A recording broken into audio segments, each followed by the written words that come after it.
Well, hello everyone, and welcome to the Horror Snob. My name's Michael James. I am the Horror Snob.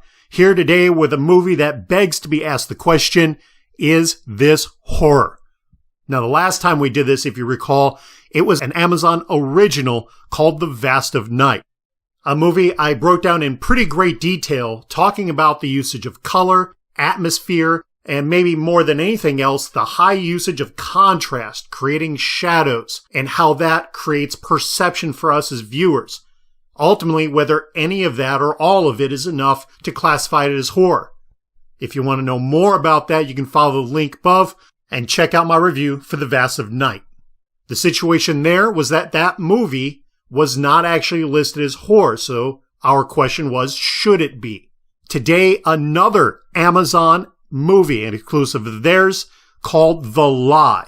Just dropped today, a fresh frights for us, but it also begs to have the question asked because it is listed as horror, and I'm wondering if it should be. The story, for those of you unfamiliar to it, our primary three characters, mom, dad, and daughter. Daughter, Kayla, played by Joey King, who you'll likely recall from things like Wish Upon, The Conjuring, or maybe the TV show on Hulu called The Act. A broken home situation between the three. Mom and dad have been separated for a few years. Daughter, torn between two places, is a little broken herself, a little emotionally torn, and I think realistically, that's something you could expect of a character in this situation. It feels legit.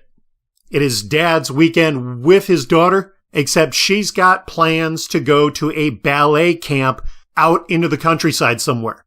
So it's on him to get her there.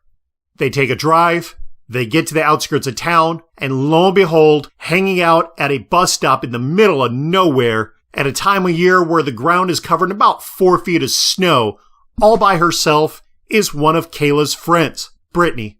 And she is the point in which things finally, maybe, start to get a little interesting. She hops in, catching a ride, all of them going to the same place, this ballet camp. But if you've ever taken a road trip with the fairer sex before, you know for a fact you're going to have to stop and pee at some point.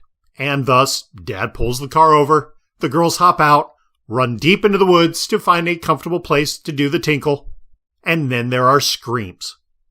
Dad comes running after to find that there has been an apparent accident, and Brittany is no longer with us. From there, this thing takes its time at a very slow pace, in a very dramatized manner, building the story, changing the story that the girl, the daughter Kayla, has told her father over and over and over again.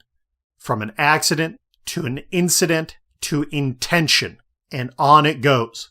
Thus, the name of the movie, The Lie. Nothing about any of that sounds like a horror film. Yes, there was a death, but death doesn't necessarily mean that it has to be horror.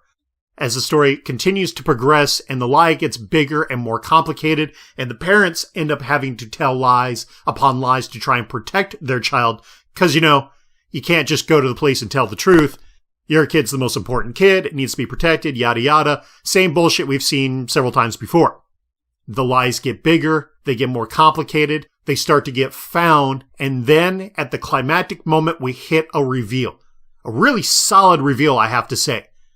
And the reveal, for the most part, saves the movie, because up until that point, this is a very slow-paced, very drawn-out film that could have been edited down quite a bit more than what it was.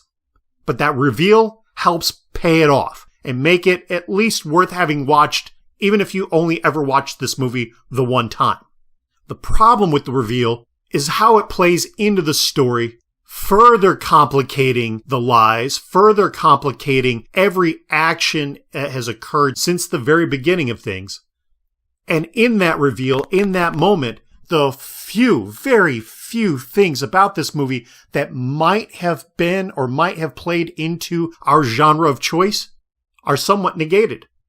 So the movie ends up really lacking anything that adheres to horror and what we know of horror, what we expect of horror. There is no serial killer, there is no stalker, no multiple murders, nothing like that. There's no aliens, no creatures, no paranormal, no haunting. You can get rid of all of that. There's no blood or gore. You can get rid of all of that. There's not really a presentation of things lurking around the corner. There's not a great usage of contrast and shadow to create any sort of heightened anticipation for the viewer. So you get rid of all of that. What you're ultimately left with is a well done, well acted, decently written and directed movie that's a drama more than anything else. It may be a good drama, but that's really all it is. It's missing anything that we are accustomed to in horror, anything that even defines horror. And so for that, though the movie itself, I do give it a B, a decent enough movie to bother watching, ultimately, it's just not horror. All right, that's it for me today.